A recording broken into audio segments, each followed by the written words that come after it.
আজকে তেলের অবস্থা তো বুঝতেছি না। আজকে 4-5 দিন হইলো আসলাম, যতবারই আসি ততবারই তেল পাচ্ছি না। আমি হুন্ডা চালাইতে পারতেছি না, অনেক সমস্যা হচ্ছে আর কি তেলের জন্য। 1 লিটারও দিচ্ছে না। এই নিয়ে 3বার আসলাম, 3 দিন কোনো তেল দিচ্ছে না, বলতেছে তেল নাই।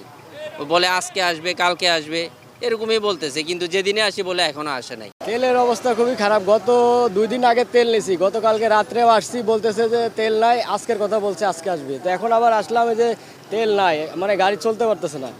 তো ধরেন আপনার বলতেছে যে রাত্রে 8টার পরে আসতে আর কি। এই হলো তেলের অবস্থা। বাংলাদেশে কি আসলেই তেল নাই নাকি? মানে প্রত্যেকটা পাম্পে, ওদিকে গেলাম সেম অবস্থা, এখানেও একই অবস্থা, আবার পিছনে একটা আছে সেম একই অবস্থা। মানে কোথাও মানে আমরা তেল পাচ্ছি না আর কি।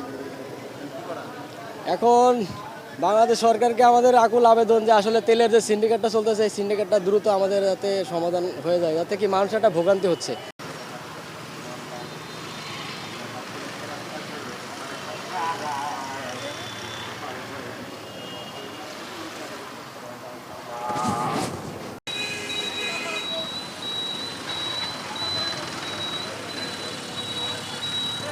আমরা তো বাইকের তেলের জন্য আসছি, কিন্তু বাট ওরা তো বলতেছে যে তেল নাই।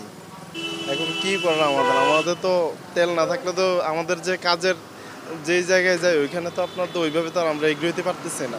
জি, আসসালামু আলাইকুম রহমতুল্লাহ। আসলে আমি আজকে সকালে আসার সময় আমার পাশের বাড়ির একটা ছেলে আমার বলতেছে কোথায় যান। আমি বললাম যে আমি মোটরসাইকেলে তেল নাই, তেল ভরিতে যাই। কয় যাইয়া লাভ হইব না, কারণ তেল দেয় না। কেন দেয় না? কয় তেল এরা বাইরে বিক্রি করে। আমি কই তো তোমার এরা তুমি ভাইলা কই? কয় আমি 5 লিটার তেল নিছি 1000 টাকা দিয়ে, 200 টাকা করিয়া। তো জিজ্ঞেস করলাম কনে, কয়টার নাম বলা যাইতো না, এটা অন্য এক জায়গা থেকে আমি 200 টাকা করিয়া 5 কেজি তেল নিচ্ছি, দিত না। তখন আমি বললাম আমি পরীক্ষা করার জন্য আমি যামু পাম্পে তেল আছে কিনা। তো এখন আগে দেখলাম আসলে তেল নাই। তো এই যে আমরা যারা মোটর সাইকেল চালাই, আমরা এখন কীভাবে ইয়া করতাম? তেল চাহিদা মতো তেল আসতেছে না। তেলে পাই আমরা 4.5 লিটার, 4,500 লিটার। তো 4,500 লিটারকে হুন্ডার দেবো না প্রাইভেট কারের দেবো? আর যদি সরকার যেভাবে বেঁধে দিচ্ছিল যে 200 টাকা করে যদি তেল দিতাম, তাহলে 2 দিন ব্যস্ত থাকতাম।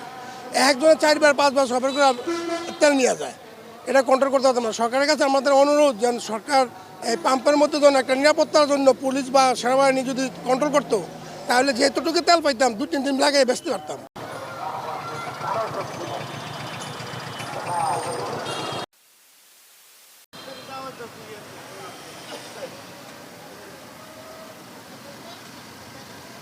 বন্ধ।